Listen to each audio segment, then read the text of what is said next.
morning Pilipinas and good morning world! At sa ating mga kababayang OFW at mga kababayan natin na nandyan sa Pilipinas na walang sawang sumusuporta dito sa ating munting programa, thank you so much at mabuhay po tayong lahat hanggat gusto natin. Well, anyways, tuloy-tuloy na po tayo sa tagbabalita dito ng mga tamang balita at sagutin ang maling information na ipapakalat ng mga fake news peddlers ng mga anti-Marcos, lalong-lalo na doon galing sa mga DBS na mga saltik mga kababayan. Yes, dapat silang sasagutin. Bakit? Kasi pag-aayaan natin sila na lagi pong naninira araw-araw kay BBM at sa Marcos sa may session sa katagalan mga kababayan, ang mga paninira ang magtotoo yan sa mata ng ibang tao. So dapat silang sasagutin kasi ang bagong Pilipinas, bawal po ang mga sinungaling. At syempre, kasama niyo pa rin si Sir Ivan, ang pinakabulol na vlogger sa balat ng YouTube, pinagbibigay sa inyo ng mga totoo at mga preskong balita na kinukuha natin sa ating kapitbahay na social media. So magandang buhay sa ating lahat mga kabayan and a happy Wednesday sa ating lahat. Okay, so before na mag-start mga kabayan, well syempre, as usual, i-check natin ang ating pong mga viewers na maraming comment dyan sa baba sa ating comment section, ang ating pong top 5 commenters. At nandito sa listahan, ang nanguna po si Ma'am Shane Sibal. Meron siyang 117 na mga comments. Nandiyan po si Lerma Sondita. Meron siyang 16 na mga comments. Pipito Macaranas. Meron siyang 29 lahat ng mga comments. Nandiyan po si Joselisa Moises. Meron siyang 27 na mga comments. And Lynn Gonzalez. Meron siyang 25 lahat ng mga comments. Again, taga-samas po sa ating top 5 commenters. At syempre pasalamatan rin po natin ang ating po mga silent viewer dito sa ating channel. Thank you so much. At syempre pasalamatan rin po natin ang lahat ng mga viewers na lagi pong nag-like, lagi rin pong nag-shares ng ating mga videos. Thank you so much. And also mga kababayan ko, i-acknowledge po natin ang ating po mga channel members. Nandyan si Cosmo Defender, Pusong Inami, Maria Los Lagunsad, Barbara Butler, Katida Dar, Susan Torres, Edmond Castillejo, Samuel Membrado, and Via Bibar. I-greet natin ating po mga suki, mga early birds, yun ang una po sa pag-comment dyan sa baba sa ating comment section. Nandyan sila si Leonardo Astillero, Lynn Gonzalez, Nonay Florin Hills, Pamandawi City, Cebu. Nandyan po si Samway Black, Rose Guevara, Maria Ignacio, Cray Cray. Nandyan po si Manuel Balinget, Ashen. Nandyan rin po si Lionel Desiderio, Sarah Bertman Vlog, Emmy Mapalad, Selvia Peralta, Lo Jane, and Haitso Ninuka Asor. At syempre i-greet natin ato po mga viewers na nag-celebrate ng kanilang birthday ngayong araw. Happy birthday! Okay, so kumusta ang lahat mga kabayan? How are you today? Well, of course, I'm hoping po na sana magandang ating gising ng umaga at meron tayong energetic po na aura katulad po kay Sir Ivan. Siyempre, as usual, doon po sa ating kababayan po nagigising pa lang at wala pang energy. Don't worry! Painitin ko po kagad yung mga umaga kasi maraming mga baon na mga pasabog at mga balita sa si Ivan na magamit ho natin. Ipandibang po sa mga ibabakalat na mga fake news ng kabilang kampo, mga fake news peddlers. At syempre mga kababayan ko, dapat silang kukurtin araw-araw kasi sila po ay salot ng lipunan. Okay, good morning Pilipinas, Luzon, Visayas at Mindanao. So sa ating pong mga kababayan, no, kasi nga meron tayong bagyo mga kababayan. So some part po dyan sa Luzon and also sa Leyte mga kababayan, medyo malakas po yung bagyo doon. Kasi sila po yung madadaanan mga kababayan, ang bagyong Christine. So sa ating pong mga kababayan na madadaanan po ng ating bagyo, so take care ho tayo at saka be ready po tayo mga kababayan. Lalong-lalo na diyan po sa lugar na medyo critical mga kababayan at lagi pong maapektuhan po ng mga baha or ng baha mga kababayan. Okay? So please take care and don't forget to pray always po mga kababayan. So kahapon, di ba mayroon pong hearing na nangyari doon po sa Quadcom hearing mga kababayan. Actually, ang tagal pong natapos Matagal po mga kabayan. Kasi nga mga almost 12 midnight na nung dumating ako dito po sa aking bahay mga kabayan, or 12 midnight Philippine time mga kabayan. Kasi nga ang 12 midnight po dyan sa Pilipinas, 7 o'clock dyan sa gabi dito po sa Saudi mga kabayan. So almost midnight. Naka-live pa rin po yung Quadcom mga kabayan. Live na live pa rin po. Hindi pa rin po tapos po ang kailang hearing. So probably natapos siguro almost 2 o'clock in the morning mga kabayan, if not mistaken. Ang tagal talaga kasi marami sila itong napag-usapan mga kabayan at ang dami talaga pong nangyari doon. So nakita ho natin na nandun po si former Senator Leila de Lima mga kabayan. Kaya pala, hindi po dumalo ito pong si Digong doon po sa hearing mga kabayan kasi nga natakot siya kay Leila de Lima. Ayaw po makausap si Leila de Lima mga kabayan, or baka siya po ay natatakot talaga na malaman po ng taong bayan ang ginawa po ni Digong mga kabayan na galing po ang information kay Leila de Lima mga kabayan. Diba? Takot na takot talaga at saka naduwag mga kabayan itong si Digong. Pero sabi po ni Bato mga kabayan, sabi daw ni Bato na this coming October 28, kung matuloy po yung gagawin pong Senate probe sa EJK doon sa Senado mga kabayan, dadalo daw itong si Digong. Dadalo na mga kabayan. Sabi yan ni Bato de la Rosa. Kasi nga diba, kumpirmado na po mga kabayan na ito pong si Senate Minority Leader si Coco Pimentel ang mamuno po or pamunuan po ni Coco Pimentel yung mangyaring EJK hearing or war on drugs na hearing doon po sa Senado mga kabayan. So yan po yung pamunuan po ni Coco Pimentel. So merong plano. Hopefully po na ito po ay matuloy mga kabayan. Kasi ang plano rin po ng taga-Kamara na makaroon dito po ng merge. So mag-merge sila, ang Senado plus yung Kamara mga kabayan. So iisa lang po ang magiging hearing dito. Pero marami pong komitiba mga kabayan. Komite po ng Kamara and also komite rin po ng Senado. At yan po ay maganda mga kabayan, di ba? And also nakita rin po natin doon po sa Quadcom hearing, nandun po itong si Espinido mga kabayan. Naalala ba natin si Espinido?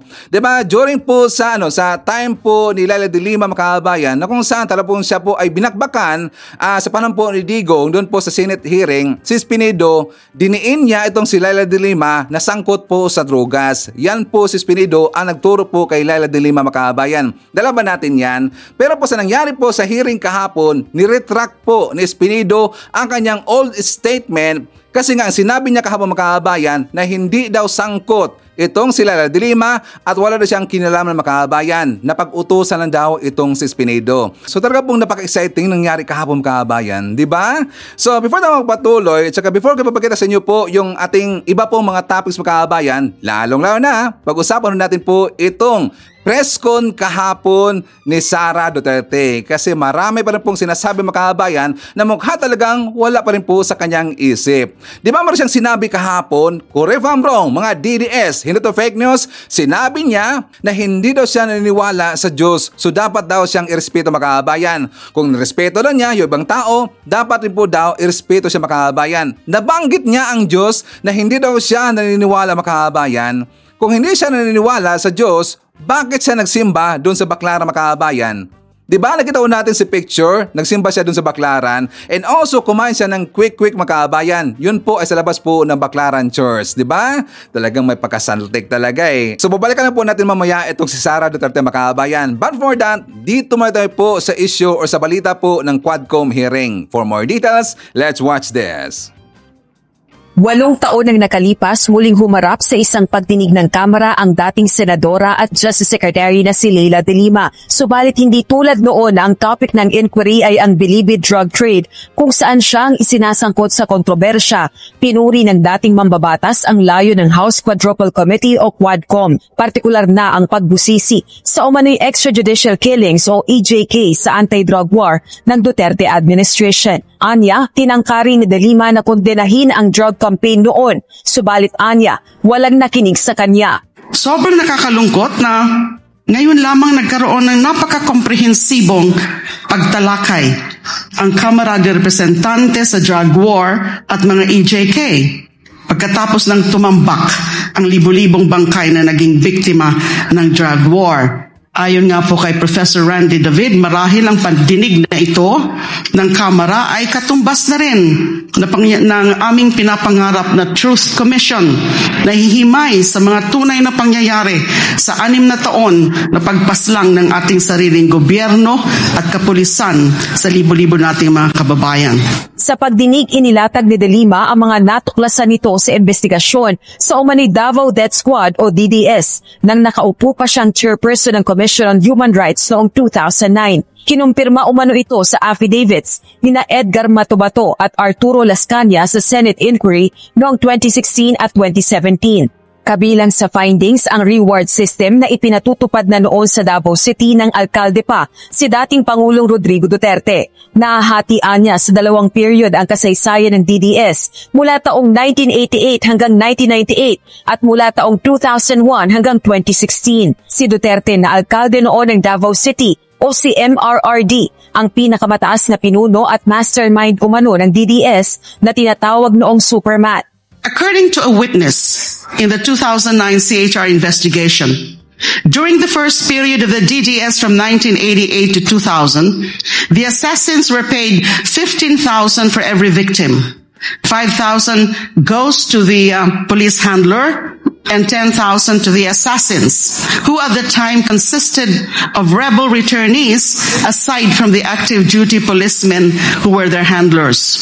After the summary execution of targeted victims, the DDS members would regroup at their safe house and divide the reward. During that time, MRRD sometimes personally gave out the kill orders and the reward money directly to the assassins themselves. Ayon sa dating senadora, ang mga finding na ito sinusuportahan ang mga naging pahayag sa Quadcom ni Royina Garma, retired police colonel at dating PCSO general manager. Partikular na ang direktiba noon ni dating Pangulong Duterte kay Garma na maghanap ng isang operatibang magpapatupad ng Davao model ng anti-drug war sa buong bansa. Gayon din ang reward system sa anti-drug war ng Duterte administration. The nanlaban concept actually originated from the DDS operations. Gate din ng dating senadora, maaaring parusahan ng EJK sa ilalim ng umiiral ng batas sa bansa na ang parusa ay reklusyon perpetua o habang buhay na pagkakabilanggo. Partikular na ang Republic Act No. 9851 o ang Philippine Act on Crimes Against International Humanitarian Law, Genocide and Other Crimes Against Humanity. Samantala, binawi naman ni retired Police Colonel Jovi Espinido ang mga pahayag nito laban kay dating Senador De Lima. Nais ng senadorang malaman kung kabilang din ba si Espinido sa kinausap ng dating PNP Chief at ngayon Senador Ronald Bato de la Rosa upang magbigay ng pahayag laban sa kanya. Si Kerwin Espinosa ang naghayag na si Senator de la Rosa umano ang nag-utos sa kanyang idawit si dating Senador De Lima sa illegal drug trade. Yung mga sinabi nila noon during the Senate inquiry ay hindi totoo. Ayaw lang niyang aminin. Ang gusto ko po sana na marinig sa kanya, yung sinabi ni Mr. Kerwin Espinosa during the last hearing na kinausap silang tatlo ni then PNP Chief Bato de la Rosa, now Senator, na ayusin yung mga testimonya nyo para nagkakatugma-tugma. Although I think Colonel Espinido will remember na kahit nga ganun na yung kanilang naging guidance or instruction from then PNP Chief Bato de la Rosa, hindi pa rin naging tugma yung kanilang mga sinabi during the Senate inquiry. Yun po sana yung gusto kong malinawan sa kanya. Tama ba yun? Sinabi ni Kerwin Espinosa na actually kinausap silang tatlo para maging tugma-tugma yung kanilang script. Before that Senate investigation, Colonel Espinido, in relation to the alleged involvement of Senator De Lima, have you known Ronnie Dayan? No, Your Honor. There's also a testimony coming from Kerwin Espinosa that you and him were instructed to talk with each other to make sure that your testimonies against Senator De Lima is consistent. Do you confirm this? Yes or no? I confirm, Your Honor. With your answers to my questions, Colonel Espinido, this afternoon, are you retracting all the testimonies that you gave against Senator De Lima during that Senate investigation? Yes, Your Honor. Binatikos naman ang hindi pagdalo ni dating Pangulong Duterte sa Quadcom hearing. Ayon sa Makabayan Block Solids, hindi ito dapat pinahihintulutan at dapat magresulta sa contempt citation. Ang pinatawang ito po ay lubos na nababahala at dismayado sa hindi pagdalo ng dating Pangulong Rodrigo Duterte sa hearing ng ating komite. Parang naggagayahan lang ang mag-amang Duterte. Ang daming sinasabi kapag hindi under oath o wala sa tamang lugar. Pero kapag pinatawag na sa formal na pagdinig, nag-uugaling pusit na pareho. At ang dami ng rason para huwag dumalo ang sagutin ng maayos ang mga katanungan natin. The non-appearance of former President Rodrigo Duterte at the Quadcom hearing today is a clear manifestation of his disregard for truth, justice, and accountability. By refusing to participate, the former president is hindering the people's right to know and denying them the opportunity to seek justice for the crimes caused by the war on drugs during his term. Hihinga naman ng Quadcom si dating Pangulong Duterte ng patunay na pinahihintulutan nitong maging kinatawan niya si Attorney Martin Delgra III. Si Delgra ang sumulat sa Quadcom at nagsabing hindi makakadalo ang dating Pangulo dahil maiksi ang abiso kaugnay ng pagdinig at masama ang pakiramdam nito.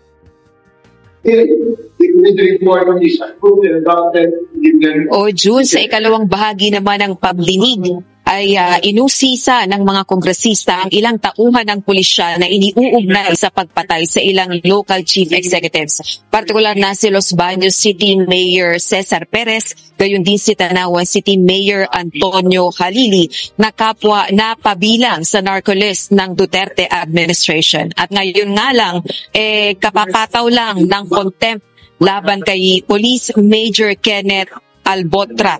Isa ito sa mga isinasangkot sa pagbaslang kay Tanawan City Mayor Antonio Halili. Balik sa iyo, June. Rosalie, kanina yung sinabi ni dating Senador Leila De Lima na ipinaalala niya sa komite na merong batas na umiiral sa Pilipinas bago pa naging miyembro ang Pilipinas ng Rome Statute, yung RA 9851. Ano ba ang pahiwatig dito ni dating Senador Leila De Lima? Ibig sabihin ba nito na after ng investigasyon, after na magkaroon na ng committee report, maaari na bang kasuhan si dating Pangulong Rodrigo Duterte bukod pa doon sa ginagawang investigasyon ng ICC? Yun nga ang ipinunto ni Senador Leila De Lima na yung RA o Republic Act 9851, pagkamat naipasa ito o napirmahan na isabatas itong batas na ito, kahit hindi pa tayo kasama o kabilang sa Rome Statute ng International Criminal Court o ICC, nakasaad sa probisyon ng batas na yan, particularly dun sa Section 17, na merong karapatan ang mga international institutions na mag-imbestiga sa mga individual dito sa Pilipinas, kabilang na yung mga nakaupo sa pamahalaan. Kung ang mga ito ay lalabag sa international humanitarian law. So yun yung nakasaad sa Section 17. Ibig sabihin, ayon sa dating senadora, ay hindi maaaring pigilan ang ICC na mag-imbestiga kaugnay ng mga paglabag na yan sa international humanitarian law. At yan din ang dahilan kung bakit kahit hindi na tayo kabilang sa Rome Statute ng ICC, ay maaaring o isinasagawa yung investigasyon dito sa umano'y extrajudicial killings o EJKs ng anti-drug war ng Duterte administration. Mahaba pa yung hearing na yan, Rosalie. I-extend pa ba ito ng ilang araw? Kanina lang, June, may inihain na motion at inaprubahan niya ng karamihan o ng mayorya ng Quadcom na i-extend yung pagdinig ng House Quadruple Committee. Kasi usually, yung mga inquiry ng House kailangang i-terminate yan within 60 days. Yan yung nakalagay sa rules ng Kamara. Pero dahil nga sa mga issue na iniimbestigahan ng Kamara ay ini-extend o pinalawig yung inquiry in aid of legislation. So, asahan natin na mas mahaba pa yung gagawing pagdinig ng House Quadruple Committee kaugnay ng issue ng EJ case. At bukod sa issue ng EJ case, ay iniimbestigahan din ng 4 House panels ang issue ng illegal POGOs at ng illegal drug trade. Kaya mahaba-haba pa talaga itong isasagawang investigasyon na ito. Pero alam naman natin na magiging abala ang mga mambabatas dahil sa susunod na taon, magiging abala na rin yung mga kongresista na nagbabalak na kumandidato para sa 2025 midterm elections. So ang kapalaran ng pagdinig, di natin alam kung aabot yan hanggang sa 20th Congress, na alam naman natin na pag umabot sa 20th Congress, iba-iba na yung mga kongresista na Sana bukas makabay, no? Mayroong magandang balita. Ano, Sir Ivan? Sana bukas mabalitaan natin na yung ICC or yung Interpol nandyan po sa Pilipinas, makabayan, para po i-serve po yung warrant of arrest dito po kay Digong, kay Bato at saka kay Bungo, makabayan. Sana mayroong balita, no? Excited si Ivan sa ganyan eh. And I'm very sure marami rin pong excited niyan na balita niya, makabayan, di ba? Sana nandyan na yung Interpol para po i-serve po yung warrant of arrest. So at least dito nalaman na po ng taong bayan, siya po ay inosente doon po sa mga ipinabakalat po ng mga balita noon sa panahon po ni Digong na sangkot daw sa drogas. Ito pong si Leila de Lima at saka hanggang siya po ay nakulong, makahabay, no?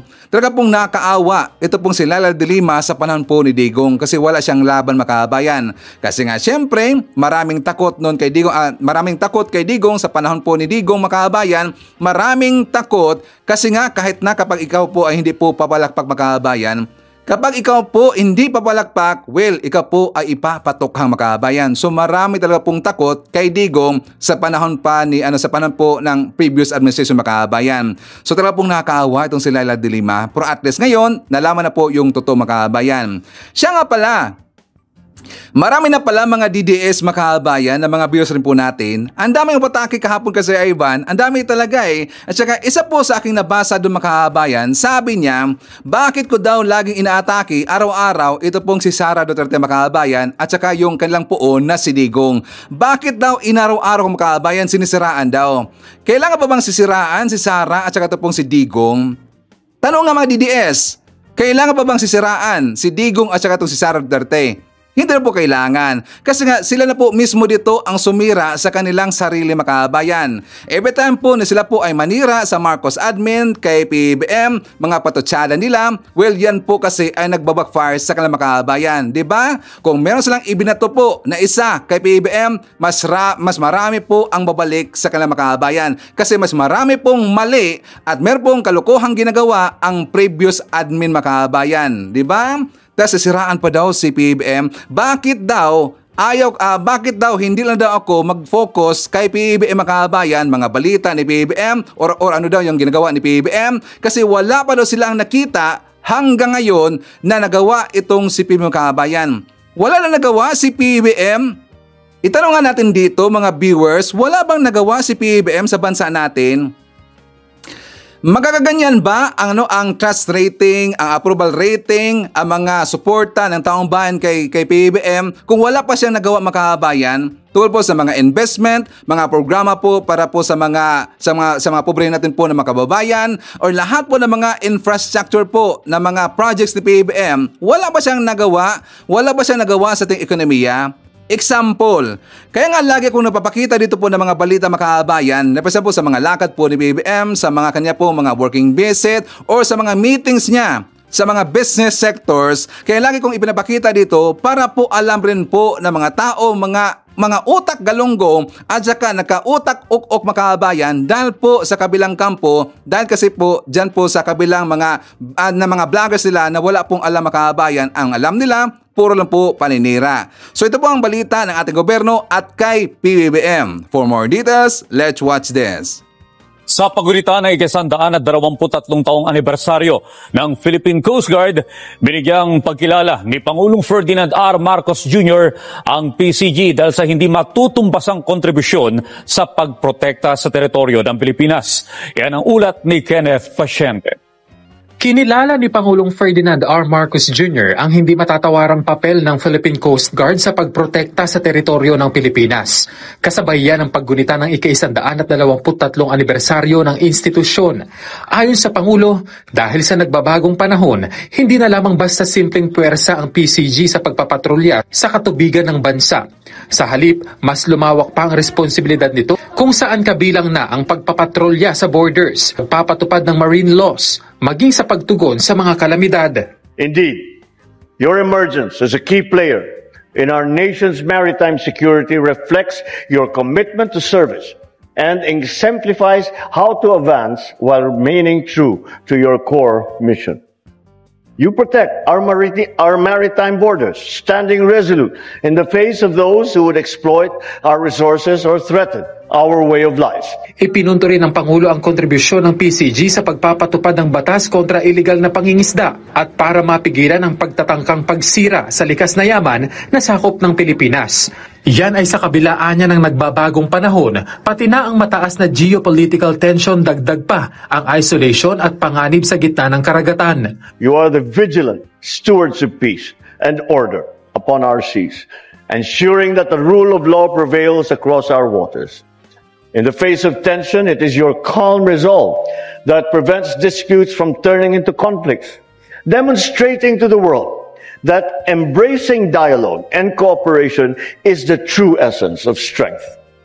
This is manifested as well by our awardees to whom I express my gratitude and my deepest congratulations. Wala raw anumang salita at pabuya ang makakapantay sa serbisyo ng PCG. Kaya tiniyak ng Pangulo na mananatili ang pamahalaan sa pagsisikap nito na mapabuti at maibigay pa ang pangangailangan ng PCG. This administration reaffirms its support to efforts that will improve your fleet and our air assets as well, to maritime domain awareness, weapons capability, and necessary infrastructure development. This will boost your capacity to respond to any operations. Be assured, you're never alone in carrying the weight of this mission. Tiniyak naman ng PCG na pananatilihin nito ang integridad ng institusyon at sinigurong hindi mapapatid ang kanilang pagbabantay sa teritoryo ng Pilipinas. Kasabay ang pagpapasalamat sa punong ehekutibo sa suporta na ibinibigay nito sa Coast Guard. Our heartfelt gratitude for your unparalleled wisdom, your guidance and inspiring leadership, and hands-on support, including in the acceleration and expansion of our modernization programs, in order for us not only to survive but to thrive in the age of AI and autonomous technology. Pinangunahan naman ni Pangulong Marcos Jr. kasama si First Lady Luis Araneta Marcos na suot ang kanyang uniforme bilang Vice Admiral ng PCG Auxiliary ang pagkilala sa 14 na personnel ng Coast Guard na nagpamalas ng natatanging pagganap sa kanilang tungkulin. Mas bumaba pa ang bilang ng mga Pilipino na nagsabing itinuturing nila ang kanilang sarili na mahirap at nakaranas ng gutom sa ikatlong bahagi ng 2024. Ito'y batay sa resulta ng pinakahuling tugon ng masa survey ng Okta Research, kung saan bumaba sa 43% ang bilang ng mga Pilipino na itinuturing ang antas ng kanilang pamumuhay bilang mahirap. 5% ang ibinaba nito mula sa dating 48% noong second quarter. Lumalabas na nasa 1.4 million na pamilya ang nagsabing bumuti ang kanilang lagay. Bumaba din sa 11% mula sa dating 16% ang mga Pilipinong nakaranas ng gutom. Katumbas yan ng nasa 1.3 million na mga pamilyang Pilipino na nagsabing hindi na sila nagugutom. Samantala, naitala naman sa 42% ang food poverty sa bansa na maituturing na stable. Isinagawa ang naturang survey mula August 28 hanggang September 2 sa nasa 1,200 adult respondents. Mayroon itong +3 margin of error at 95% confidence level. Dinagsa ang 29 pesos na Bagong Bayani Magsasaka o BBM Rice sa kadiwa ng Pangulo sa Calapan City, Oriental, Mindoro. Ang detalye sa balitang pambansa ni Joshua Sugay ng Philippine Information Agency, Oriental, Mindoro. Mahigit 2,000 Mindoreño nakabili ng bigas sa halagang 29 pesos kada kilo sa ginanap na Post-Sona Forum sa Calapan City, Oriental Mindoro. Bawat benepisyaryo nakabilang sa mga sektor ng mga taong may kapansanan o PWDs, solo parents, mga miyembro ng Pantawid Pamilya Pilipino Program o 4Ps at senior citizens ay nakabili ng tig 10 kilo ng Bagong Bayani Magsasaka o BBM rice sa ilalim ng kadiwa ng Pangulo ng National Irrigation Administration. Laking pasasalamat sa gobyerno na mga nakabili ng mura ngunit dekalidad na bigas dahil malaking tulong nito sa kanilang buhay. Isa si Diana C. Diamante, 40 taong gulang at solo parent mula sa San Antonio ang pumila at nakabili ng murang bigas ng NIA. Malaking tulong para sa mga kagaya na sa mga solo parent na kagaya ko na punti lang kinikita sa araw-araw, makabawa sa dagdag sa namin. Ayon naman kay Edelberto Natividad mula sa Barangay Balete, mababawasan ang kanyang gastusin sa bigas ng halos kalahati dahil sa programa. Ito po yung malaking tulong dahil murang bigas. Ayan. So, yan lang po at maraming salamat. Ang Post-Sona Forum na inorganisa ng Philippine Information Agency ay naglalayong ipaalam ang mga matagumpay na programa sa ilalim ng administrasyon ni Pangulong Ferdinand R. Marcos Jr. kasunod ng kanyang SONA noong Hulyo 2024. O ano na, DDS, wala bang trabaho si PBBM? Wala bang ginagawa si PBBM? Bababa kaya yung hunger and poverty rate sa Pilipinas kung wala pang programa si PBBM or walang tinatrabaho si PBBM? Nga DDS, wala ba? At saka dito rin po sa mga Pinklawan at sa mga Dilawan, magugustuhan kaya ng mga Pinklawan at saka ng mga Dilawan kung wala pang magandang nagawa si PBBM? Di ba malaking question ho yung makabayan? Ito kasi mga DDS, mga bulag talaga eh. Ang bulag talaga eh. Di ba? Kahit anong gawin niyo po, hindi niyo hindi niyo mahila pababa itong si PBBM at hindi niyo rin po matatanggal sa peso itong si PBBM kahit anong gawin ninyo mga paninira. So, anyways makabayan ko, before tayo mag-jump po sa ating next topic, isetmar natin. Nandiyan po si Masking Digma, Wellington Lanya Sr., Fi Kinabo, nandiyan po si Susan Reyes, Hayat si Mauricia Talita, Shane Sibal, nandiyan po si Robert Sembrano, isyatat natin si Alan Ebrio, Nay Frame, nandiyan po si Lino Sopsop, Mayet Sibuhano, Rodelin Tan, Erlinda Uyama, hi to Banes Milagros, and hi to Angelita Holsinger.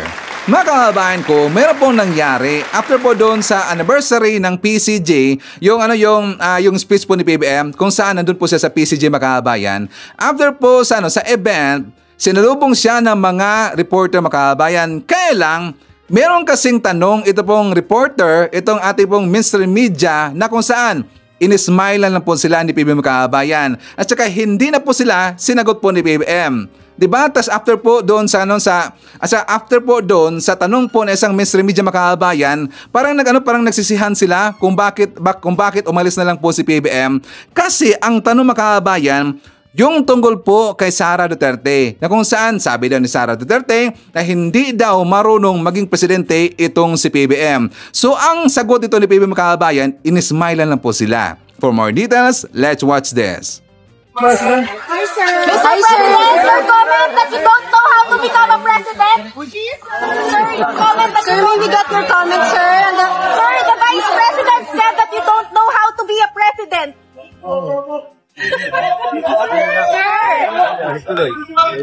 Oh, di ba? Nagsisisihan lang makabayan, nagsisihan sila, umalis tuloy. Gonggong talaga eh. Bakit naman kasi yun ang unang ibinugan ninyo na question? Dapat yung importante na question makabayan, yung tungkol po sa gobyerno natin, sa mga projects, ano ba mga upcoming projects po ni PBBM, o ano yung plano niya. Dapat ganon. At saka pwede nyo naman pong i-insert ng ganun po na klase ng question sa mga gitna na makahabayan. Diba? Hindi dapat na una, yun po ang yung gawin. Pangit talaga eh. Parang inappropriate makahabayan. Kaya nga si PBBM, smile na lang po. Kasi ganun po talaga si PBBM. Si PBBM, ayaw niya pong pumatol sa mga walang kwenta makahabayan. Ayaw niya pong pumatol. Kahit anong gawin dito po ng mga Duterte, kay ni Sara Duterte, dito po kay PBBM, kahit anong gawin niya mga paninira doon po sa mga Marcos, smile lang ho yan ni PBBM. Kasi ganun sila makahabayan. Tingnan niyo po ang comment doon sa baba sa upload po ng video na yung makahabayan. Tingnan po ang comment po ng ating mga kababayan. Sabi niya, Sabi po ni Maria Yanyo AI Makabayan, sabi niya, best treatment for narcissistic personality is just silent treatment. Good job PBBM. It's not worth your precious time. Sabi pa dito, tingnan nyo kung gaano kabuti ang ating Pangulo. Ngiti at puro trabaho lang, ganyan dapat ang susunod na Pangulo. Di pumapatol sa liw ba si Paps? Balik na rin po natin. Sabi pa dito, God bless po PBBM. Hindi ka marunong magtanim ng galit sa puso. Kaya ka laging blessed nang nasa langit. The best fighter is never angry. O tingnan nyo ang mga comment po ng ating kababayan. Very positive mga kababayan. Kasi ganun talaga po ang mga Marcos since noon pa at saka talaga pong ugali na po nila mga kababayan na hindi po pumapatol sa mga ganon. Pero siyempre nakita ho natin po yung anak po ni PBBM na si Congressman Sandro Marcos medyo sumabog mga kababayan. Tinira po, binawiltahan po itong si Sara Duterte and also ang anak rin po ni Senator Amy Marcos, yung pong si Ilocos Norte Governor Matthew Manoto mga kababayan. Di ba sumagot sila doon kay Sara Duterte? So ganon dapat ang klase na leader mga kababayan, dapat katulad po kay PBBM. Kasi kapag katulad po ni Sara mga kababayan, na kung saan merong saltik talaga at saka may something talaga at saka siya po yung maging presidente mga kababayan ng bansang Pilipinas, ano kaya ang mangyayari po sa Pilipinas mga kababayan?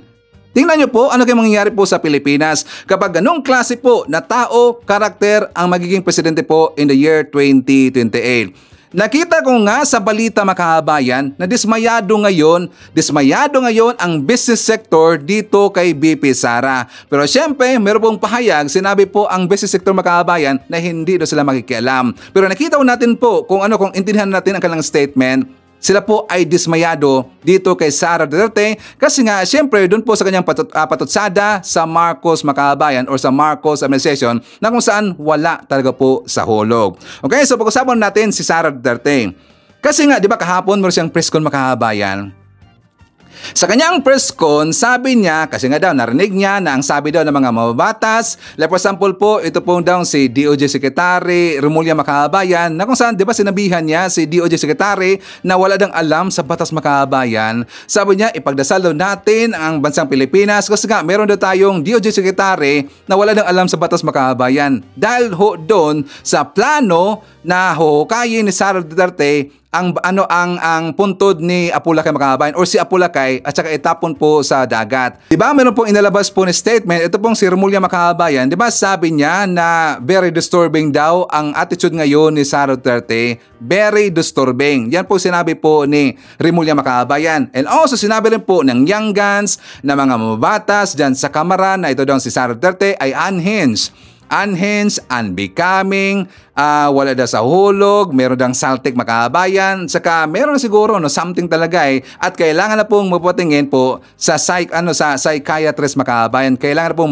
mapatingin doon po sa psychiatrist. So dahil po narinig ho yan ni Sara Makabayan, bumuwilta. Sabi niya, wala nang problema sa kanya. Doblehin daw niya Makabayan. Mapatingin daw siya sa neuropsychiatrist and also plus siya daw dito ay magpa-drug test Makabayan. Pero sa isang kondisyon, dapat rin daw yung young guns candidate at saka yung congressional candidates Makabayan, dapat rin po daw mandato sa kanila na sila rin po dito ay magpa-drug test Makabayan and also neuropsychiatrist. Pero siya po ay sinagot dito Makabayan. Diba sinagot siya ni Nograles, sinagot siya ng young guns na wala dang problema sa kanila. Uunahan pa sila daw Makabayan o unahan pa daw nila itong si Sara Duterte. Pero sa isang kondisyon, dapat daw itong si Sara Duterte ay mag-take oath doon po sa Kamara Makabayan at saka handa niyang sagutin ang mga akusasyon sa kanya.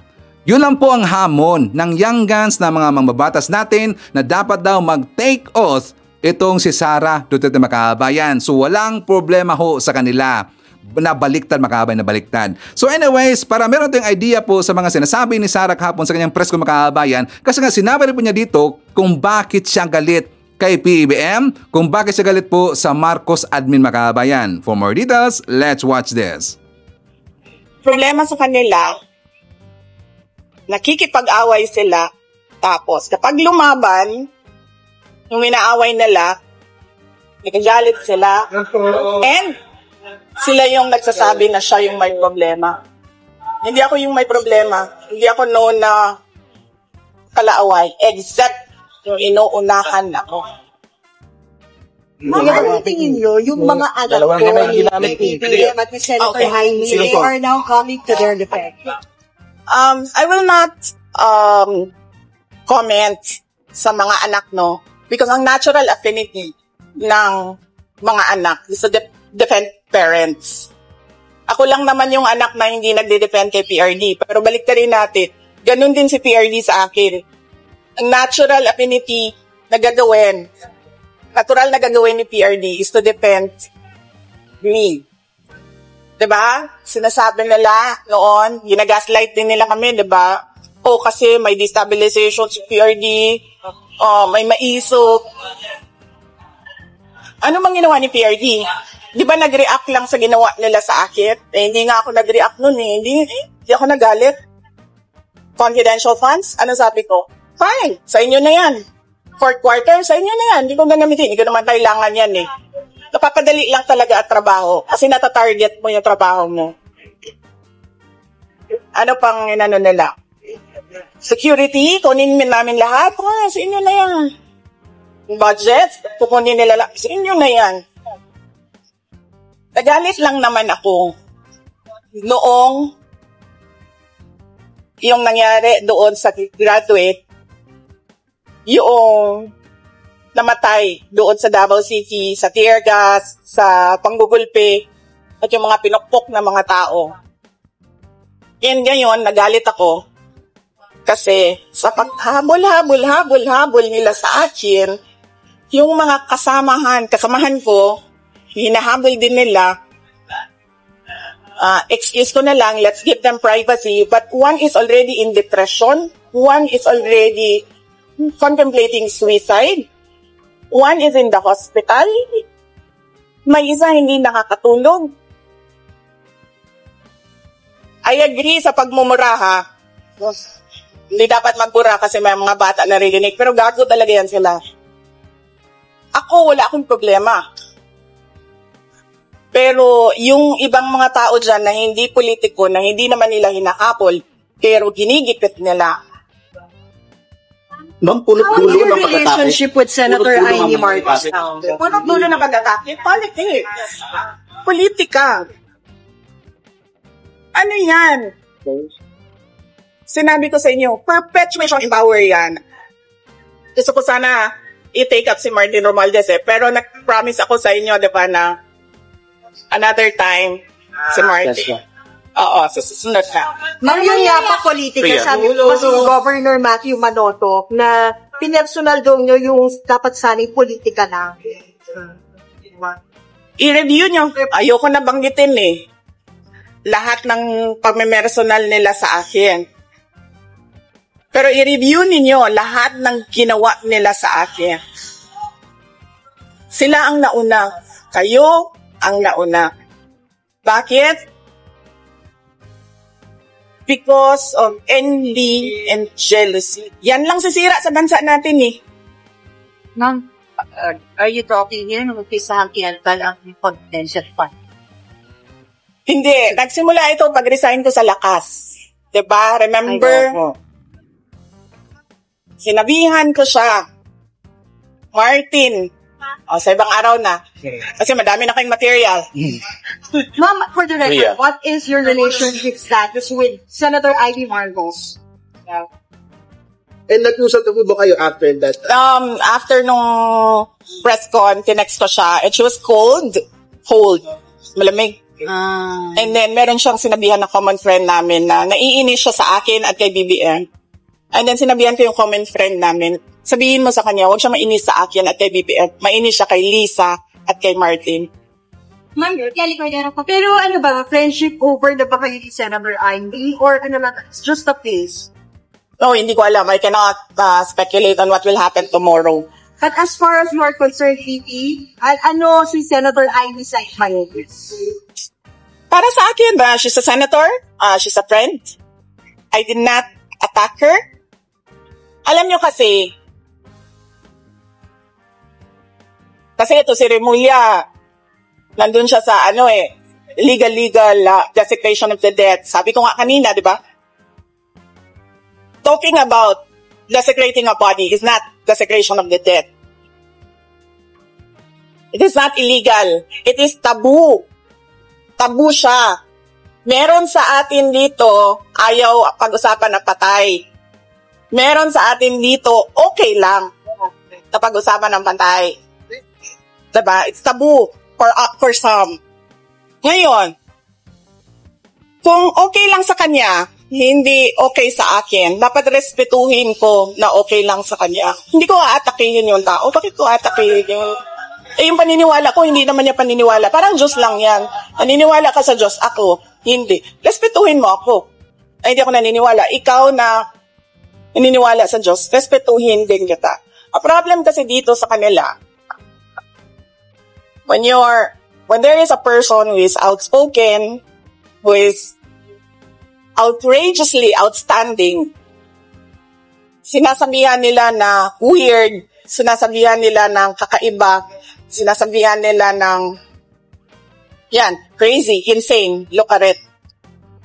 There's nothing wrong with me, I'm just different. Respetuhin niyo yung not different ako sa inyo. Hindi naman ako ang nangmumukhang tanga dyan sila kasi hindi na nila ginagawa at trabaho nila. And for what? Diversionary! Oy! Sabihin nyo sa kanila, gutom ang mga tao. Gutom. Wala silang pambili ng pagkain. But may going back, ma'am, may pag-asa pa ba? Yes, ma'am. Na magkaayos sila kayo kanina. Meron pa bang? Na magkaayos kami? Yes, magkaayos kami nilang lahat? Sige.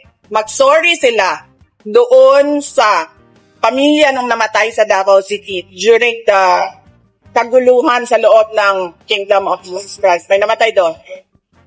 Sorry sila sa pamilya doon. Mag-sorry sila sa lahat ng tinirgas nila, pinupok nila at binugbog nila sa Kamayong at sa KOJ. Mag-sorry sila sa lahat nang hindi nakakatulog ngayon kasi pinapatawag nila paulit-ulit dyan sa House of Representatives. Hindi lang sorry na, sorry Hindi. Pangalanan nyo lahat. Sorry kayo sa kanila. Pag-isipan ko, kung papatawarin ko kayo, pag-isipan ko pa lang yun. Di ba? DDS, yan po ebidensya po ni Sir Ivan. Ito pong si Sara Duterte, hindi siya po naniniwala po sa Diyos makabayan. Siya po nagsabi, di ba? Hindi pala siya naniniwala po sa Diyos, pero bakit siya nagsimba makabayan? Bakit palagi pa rin po siya nagsisimba? Hindi naman pala siya naniniwala po sa Diyos makabayan. And also si Digong, bakit nagsisimba pa rin po sila? Hindi pala sila naniniwala po sa Diyos makabayan. Di ba? Na-booking. Nadulas makabayan. Dahil po sa galit niya kay Secretary Remulla Makabayan, na-booking tuloy, hindi pala naniniwala sa Diyos itong si Sara Duterte. Booking. So doon po sa sinabi niya nung una Makabayan na hindi daw siya dito re-rebat sa mga anak daw, anak po ni BBM, si Congressman Sandro Marcos, and also sa anak rin po ni Senator Amy Marcos na si Gob Mateo Manutok Makabayan. Kasi sabi niya, normal na talaga daw yan sa mga anak na poprotektahan nila ang kanilang mga magulang Makabayan. Diba sabi niya? So doon po sa statement ni Sandro Marcos Makabayan, I am very sure, alam nyo na po yan. Kasi yan po nakita nyo na po sa ibang mga vlogger Makabayan, di ba? Pero doon po sa pahayag, statement po ni Sandro Marcos, patutsada niya doon kay Sara Duterte Makabayan. No, kung saan, di ba sabi niya na puno na siya Makabayan? Kaya lang English Makabayan. I am sure, hindi yung maintindihan po lahat ni Sara Duterte Makabayan. Sayang nga Kasi nga siyempre nandun po English na English, pero alam ho natin, talaga pong malakas po ang impact na mga sinabi po ni Congressman Sandro Marcos Makabayan kasi nga talaga pong parang sinampal na napabalibal Makabayan ito pong si Sara Duterte. Sampal ho 'yon. Kailang English kasi, pero English patotsada 'yon para pong social style Makabayan, parang with a British accent na patotsada or belta ho yung Makabayan. Kailang English talaga Pero para po maintindihan natin lahat, yung sinabi po ni Congressman Sandro Marcos Makabayan, meron pong converted na balita into Tagalog nun Makabayan. For more details, let's watch this. Pumalag ang presidential son na si House Senior Deputy Majority Leader at Ilocos Norte 1st District Representative Sandro Marcos sa mga naging pahayag ni Vice President Sara Duterte kamakailan laban sa kanyang ama na si Pangulong Ferdinand R. Marcos Jr. at damay din ang kanyang lolo na si dating Pangulong Ferdinand E. Marcos Sr. Sabi ng kongresista, pinilit niyang manahimik bilang respeto sa Vice Presidente, pero bilang isang anak, hindi niya mapigil ilang magsalita dahil na rin sa tindi ng pahayag ni Duterte na tangkang huhukayin ang labi ng dating presidente at bantang pupugutan naman ng ulo ang kasalukuyang Pangulo. Ayon sa presidential son, bilang Ilocano representative, hindi rin niya palalampasin ang pagkakataong ihayag ang kanyang pagtutol at pagkadismaya sa mga sinabi ng Vice Presidente. At nakatitiyak siya na ang kanyang reaksyon ay katulad din ng reaksyon ng iba pa nating kababayan. Sa panig ng presidente, wala naman daw itong sinabing masama laban sa Vice Presidente. At sabi pa ni Sandro, pinayuhan siya ng kanyang ama na wag nang magsalita ukol sa issue, pero sa mga puntong ito, kailangan aniyang may manindigan na hinggil dito. Tila ang pagwawala aniya ang ginawang self-therapy ng Vice Presidente, pero sumobra na ito. Sana raw, nasa maayos na kalagayan si Duterte at isa itong paalala na wag baliwalain ang mental health. Sa huli, sabi ng kongresista, wala siyang ibang hiling kundi ang tagumpay ng Vice Presidente at sana'y matagpuan na nito ang peace of mind at mental clarity na tila wala raw siya ngayon. O, di ba? Sampal yun kay Sara Makabayan. English nga lang. Pero nang tinagalog, naintindihan na po lahat Makabayan, di ba? Sampa talaga yan. Kasi nga, sana daw okay lang daw si Sara Makabayan at hindi po dapat pabayaan po ang mental health. Alam mo natin yan.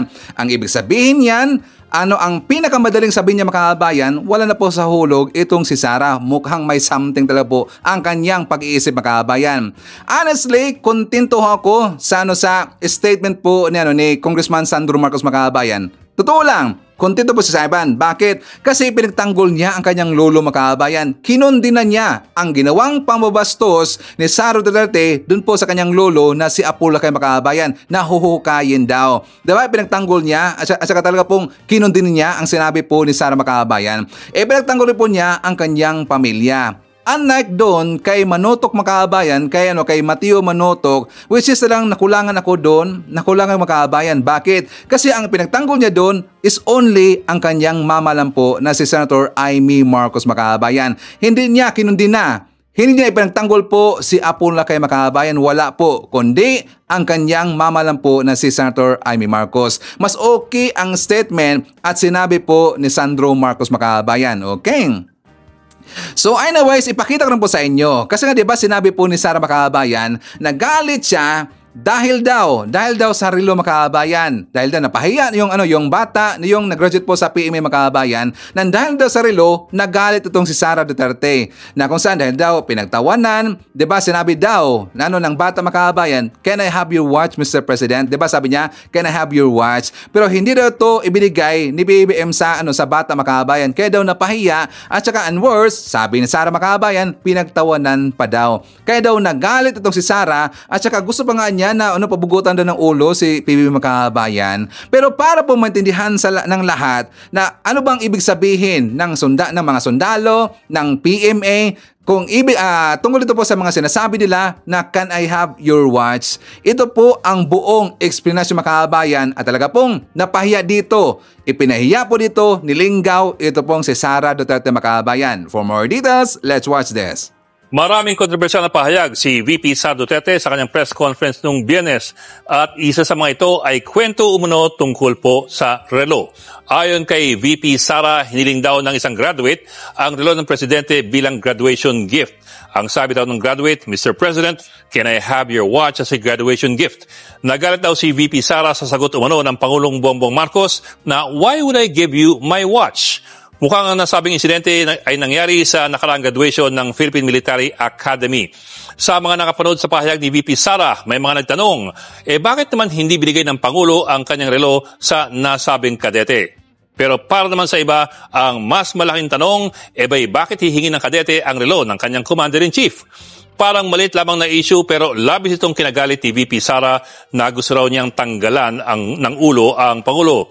Nagtanong po kami sa mga opisyal ng AFP na graduate ng PMA kung merong gantong tradisyon sa PMA na baka lang hindi natin nalalaman. Ang sabi po nilang lahat, walang ganong tradisyon. Ang dagdag pa ng isa, baka biro lamang ito. Gayunpaman, kakaibang biro ito sa isang institusyon na malaki ang pagpapahalaga sa otoridad at sa chain of command.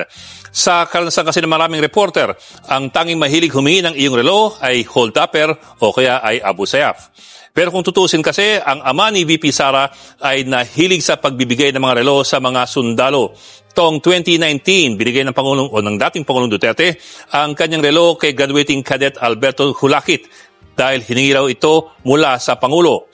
At nung Marawi Siege naman, binigay ni Pangulong Duterte ang kanyang relo sa isang sundalo. Ganon din ang ginawa niya sa pagbisita sa isang kampo sa Northern Samar noong taong 2018. Pero ang hindi po malinaw kung ano ang konteksto ng umunay paghingi ng kadete ng relo mula sa Pangulong Bongbong Marcos. Bagay na ayon sa ilang PMA graduates na nakausap namin ay hindi nila iisiping gawin. Pero meron pang isa pang posibleng paliwanag ayon po sa isang retiradong opisyal ng Armed Forces of the Philippines. Pinag-uusapan daw kasi ito ngayon sa mga group chat ng mga PMA alumni.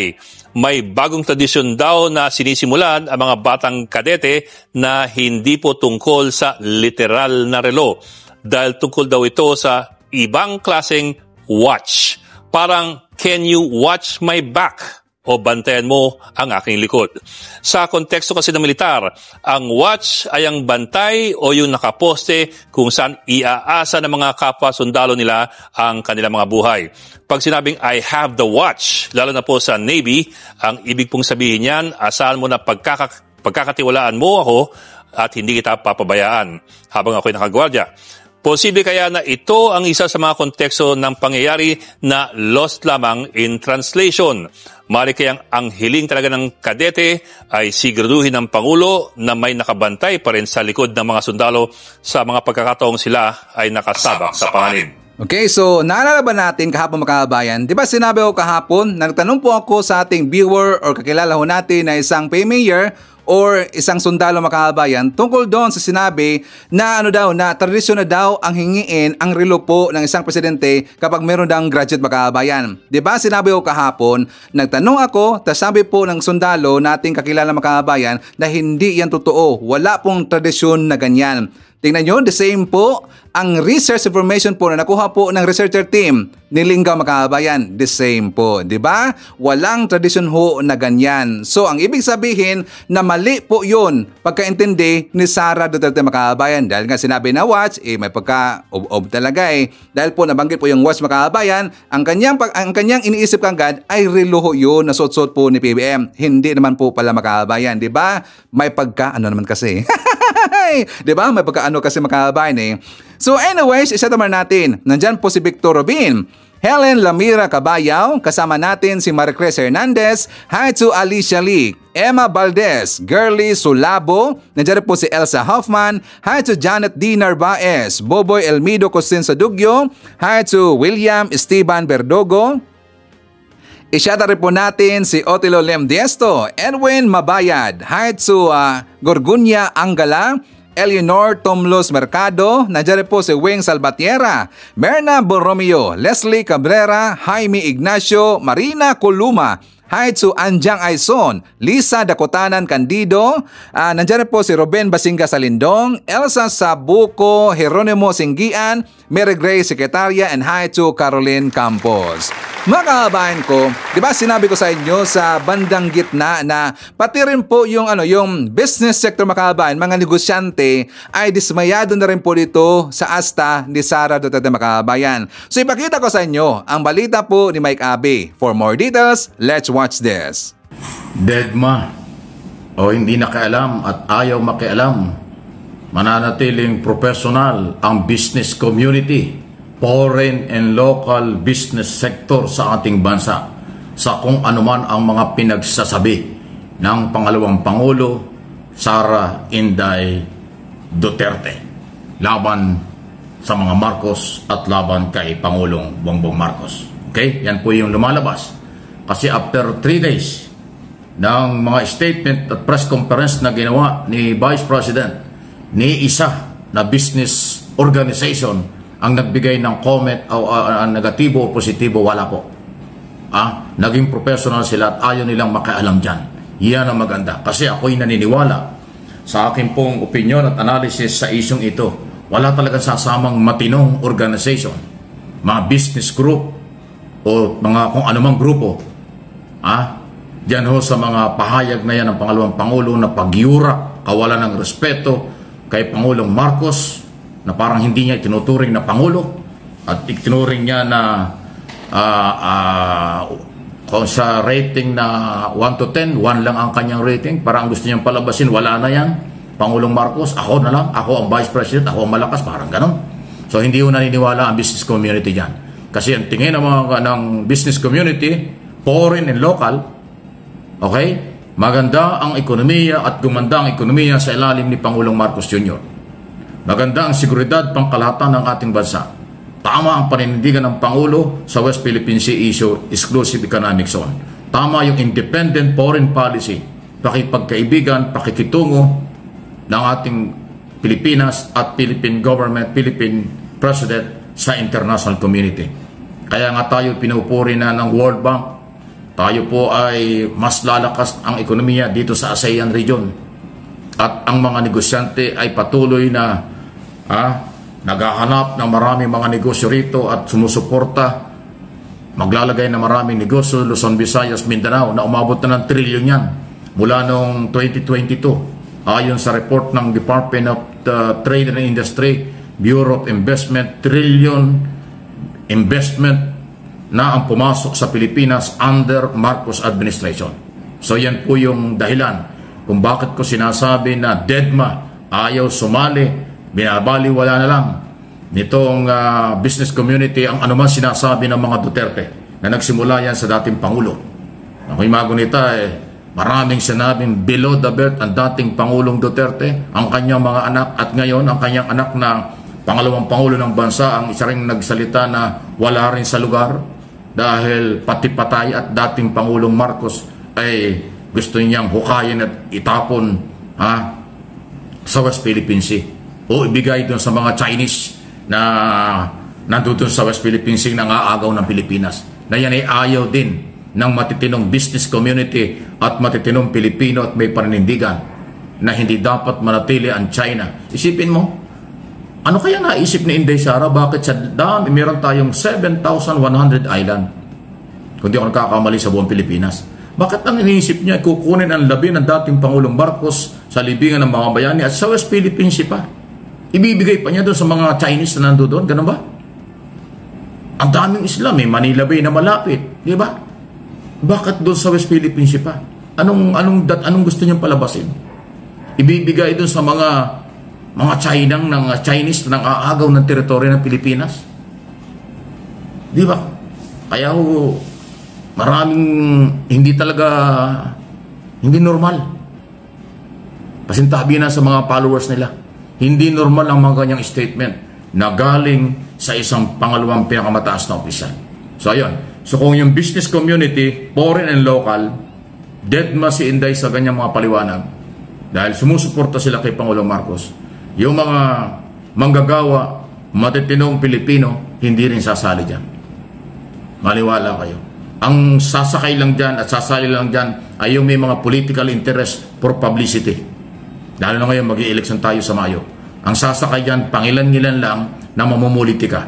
Nakala nila makakakuha sila ng suporta o ng boto sa mga Duterte followers. Nakakamali kayo. Dito ho sa asal nila, attitude nila, style ng kailang mga statement at pananalita, patuloy na pababa ng pababa ang tiwala at tuluyang mawawala ang suporta sa kanilang taong bayan. Dahil kung matino ka, bakit ka sasama sa ganyan?